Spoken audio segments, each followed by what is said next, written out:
Bonjour à tous, nous sommes déjà au 16e jour de notre programme. C'est un super chemin que nous avons parcouru ensemble et dans cette aventure. Aujourd'hui, nous allons aborder une notion qui m'est très chère, qui est celle du pardon. Pourquoi cette notion m'est-elle aussi chère? Tout simplement parce qu'il m'a fallu beaucoup de temps pour réaliser en fait l'importance du pardon. Pendant très longtemps, je pensais que le pardon en fait c'était une manière euh, simple et gentille d'oublier quelque chose qui ne nous avait pas plu, soit de la part d'une personne, soit de la part de circonstances. Et surtout, je me disais qu'il y avait certaines personnes qui ne méritaient pas le pardon ou qui ne méritaient pas d'être pardonnées. Donc c'est-à-dire que si quelqu'un m'avait fait du mal, par exemple, j'aurais tendance à penser c'est à cette personne-là de s'excuser et peut-être je vais considérer de la pardonner selon mon bon vouloir, puisqu'après tout, dans cette affaire, c'est moi la victime. Donc, pour moi, le pardon, c'était vraiment quelque chose qui allait de nous vers quelqu'un d'autre ou quelque chose d'autre et qu'on ne devait pas systématiquement donner, si vous voulez, parce on entend beaucoup cette expression donner son pardon ou accorder son pardon. Et donc, pour moi, c'était vraiment quelque chose à faire au cas par cas, quand ça nous semblait juste et opportun de pardonner. Mais au fur et à mesure que j'ai grandi et que la vie tout simplement a placé des difficultés, des challenges, des défis tout au long de mon parcours, je me suis rendu compte que le pardon, en fait, ce n'est absolument pas quelque chose qui va de nous vers une autre personne, ce n'est pas quelque chose que l'on accorde à quelqu'un d'autre, ce n'est pas quelque chose que l'on offre à quelqu'un d'autre, mais c'est bien quelque chose que l'on s'offre à soi-même. On s'accorde le pardon à nous-mêmes. Et en fait, le pardon, c'est vraiment une libération. Ça permet de couper les liens entre nous et une personne qui nous a fait du mal ou qui nous a desservi, ou une situation qui, là encore, ne nous a pas apporté le meilleur de ce qu'elle aurait pu nous apporter. Donc, en pardonnant, c'est comme si on était dans une montgolfière et que pour prendre de la hauteur, on allait se débarrasser de certains poids qu'on avait au sein de notre nacelle. C'est vraiment ça le pardon. Le pardon, c'est un processus intérieur qui permet de nous défaire d'un point de vue émotionnel, en fait, de toutes les peines, de toutes les douleurs, de toutes les frustrations qui ont pu naître soit d'une trahison, soit d'un échec, ou soit d'une erreur que l'on a pu commettre. Donc pour moi, le pardon, c'est vraiment une arme de développement massif. Pourquoi? Parce qu'en fait, on l'a vu dans les précédents modules, on ne peut pas réécrire son histoire, on doit se l'approprier, n'est-ce pas? Mais une fois qu'on s'approprie cette histoire et qu'on est le plus en paix possible avec cette histoire, il y a quand même la nécessité de couper les liens émotionnels qui nous lient à ce passé, qui parfois peut être un peu lourd à porter. Et donc le pardon, c'est cette arme qui va vous permettre vraiment de vous défaire de ces connexions émotionnelles pour pouvoir vous développer en tant que personne encore plus rapidement. Et donc, quand on parle de pardon, vous l'aurez compris, on peut pardonner des personnes, on peut également pardonner des circonstances et des événements.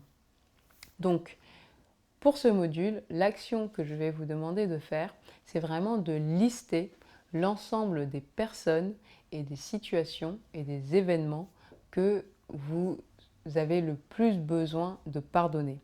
Et c'est vrai qu'au départ, c'est difficile d'envisager de pardonner quelqu'un ou quelque chose qui nous a fait beaucoup de mal, puisqu'on se dit, comme je le disais tout à l'heure, cette personne ne mérite pas le pardon ou cette chose est impardonnable. Mais en réalité, le pardon, c'est vraiment un choix personnel, un choix intime. Alors il n'y a pas d'urgence à pardonner, c'est-à-dire que si vous n'êtes pas prêt à pardonner une personne ou une situation, il ne sert à rien de se forcer et d'arriver sur un pardon qui ne serait pas sincère, n'est-ce pas, envers vous-même, hein. Encore une fois, pas envers la personne ni envers la situation, mais envers vous-même. Ça ne sert à rien de précipiter ce processus, mais il est extrêmement important en fait de l'initier. Et donc pour initier ce processus, il faut déjà avoir la volonté de pardonner. Et pour avoir la volonté de pardonner, il faut admettre les choses que l'on souhaite pardonner, puisque l'un des obstacles que l'on peut avoir au pardon, c'est tout simplement de ne pas admettre les choses qui nous font du mal et par conséquent, on ne peut pas les pardonner si on ne les a pas admises. Donc c'est pour ça qu'il est vraiment important que vous puissiez établir cette liste de toutes les personnes, les situations et les événements qui vous ont vraiment fait du mal par le passé et envers lesquels vous avez encore un ressentiment et donc un besoin de pardonner. Une fois que vous aurez fait cette liste, bien sûr, vous n'allez pas pouvoir pardonner tout le monde et tout à la fois, sachant que parmi ces situations et ces événements, il y aura peut-être des erreurs que vous avez commises vous-même, et ça c'est souvent les choses les plus difficiles à pardonner. On est souvent beaucoup plus dur envers soi-même qu'envers les autres, donc c'est un processus, encore une fois, qui va prendre un certain temps, mais qu'il est important d'initier dès aujourd'hui si vous ne l'avez pas encore fait. Et donc, une fois que vous aurez cette liste, vous allez passer en revue donc l'ensemble de ces noms et de ces situations ou de ces événements que vous souhaitez pardonner en vous disant vraiment « je souhaite pardonner telle personne, je souhaite pardonner telle situation, je souhaite pardonner tel événement ».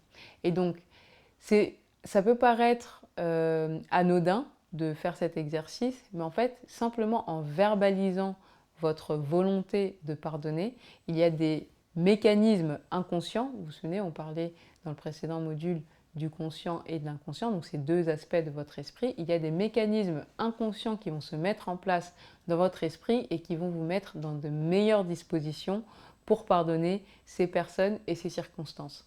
Et ce qui est assez fascinant en ce qui concerne le pardon, c'est que vous vous rendrez compte qu'au fur et à mesure que vous ferez cet exercice, puisque comme je le disais encore une fois, c'est quelque chose qui prend du temps, donc je vous invite à le faire plusieurs fois, vous remarquerez que en général, les situations autour de ces blessures quelque part, qu'elles soient encore une fois liées à des erreurs ou à des trahisons ou autres, elles ont tendance en fait à s'apaiser d'elles-mêmes par plein de mécanismes différents, mais le simple fait d'apporter cette attention bienveillante de pardon sur une situation a tendance à vraiment apaiser cette situation et parfois même à amener à une résolution de la situation qui a causé justement ce besoin de pardon. Donc vraiment, le pardon, c'est un outil extrêmement important et qui vient compléter, si vous voulez, le processus qu'on avait déjà entamé dans les précédents modules qui consistait à accepter et embrasser, si vous voulez, le passé. Là, on va arriver à la dernière étape de ce processus que l'on peut finalement assimiler à une cicatrisation où vous allez vraiment trouver une paix intérieure par rapport aux événements du passé. Et une question importante que vous devrez vraiment vous poser tout au long de ce processus est de savoir est-ce que vous avez vraiment envie de lâcher prise sur ces événements ou ces situations blessantes. Pourquoi se poser cette question? Parce qu'il arrive très souvent qu'on se complaise dans son malheur. Alors ça paraît un peu cruel ce que je viens de dire, mais c'est vrai, parfois une situation douloureuse, parce qu'elle existe, nous permet de ressentir un certain nombre de choses, nous permet de nous conforter dans un certain nombre de certitudes qui, lorsque on arrive à cette phase de pardon, risque d'être chamboulée un peu, si vous voulez. Donc, on a beau se dire que l'on veut pardonner une situation, parfois on reste attaché à cette situation et à la douleur qu'elle engendre, tout simplement parce que on est devenu familier de cette douleur et de ses conséquences. Et donc il faut vraiment, vraiment se poser la question très sincèrement de savoir est-ce qu'on est prêt, est-ce qu'on a envie de lâcher prise sur ces événements, sur ces circonstances et parfois même sur ces personnes, parce que des fois le fait d'avoir un ressentiment envers une personne, inconsciemment ça crée un lien, ça garde un lien avec cette personne, alors qu'une fois qu'on a pardonné complètement cette personne, on est dans une phase où on peut complètement lâcher prise sur cette relation qui, pour X ou Y raison, n'a pas été aussi positive qu'on le souhaitait. Et donc c'est vraiment une manière de dire adieu peut-être à ces personnes et on n'est pas toujours prêt à prendre ces étapes, même si elles sont essentielles dans notre développement personnel et spirituel. Donc c'est un exercice encore une fois très profond qui n'est pas évident et qu'on n'a pas l'habitude de faire.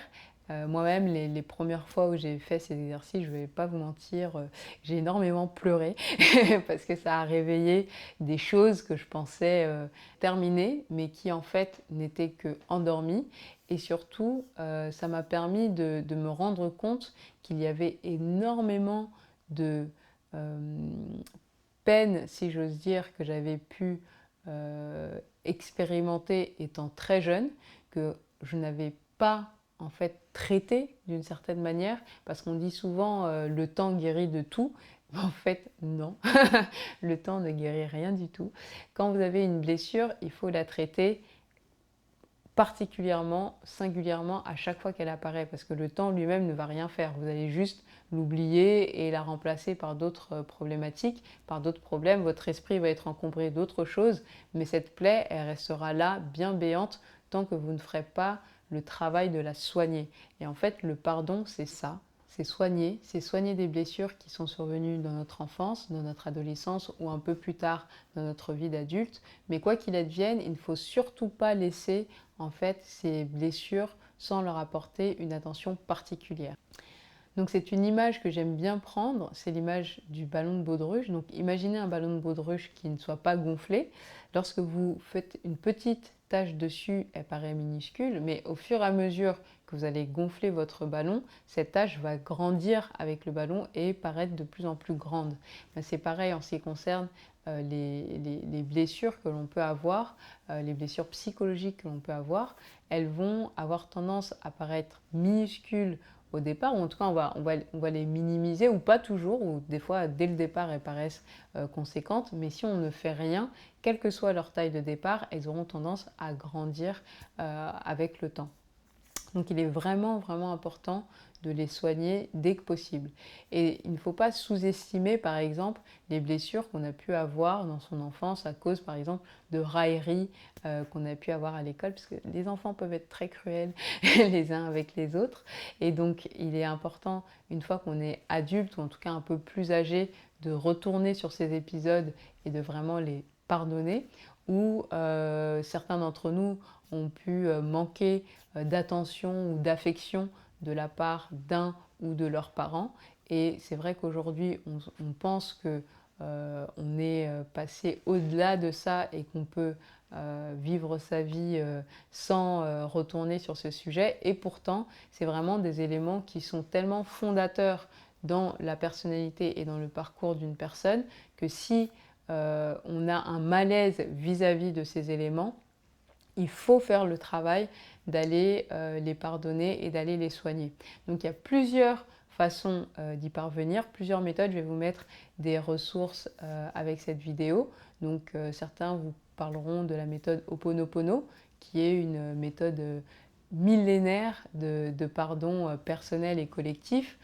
D'autres vous parleront du dialogue avec votre enfant intérieur. Ça aussi, c'est une méthode qui est bien connue en termes de psychologie. Donc, il y a plusieurs approches possibles. L'essentiel, c'est de trouver celle qui vous conviendra le mieux et de faire le travail. Vraiment, c'est quelque chose qui ne viendra pas naturellement, c'est pas quelque chose qui se fera en une fois. Il n'y a pas de recette magique pour pardonner les événements qui nous ont blessés par le passé.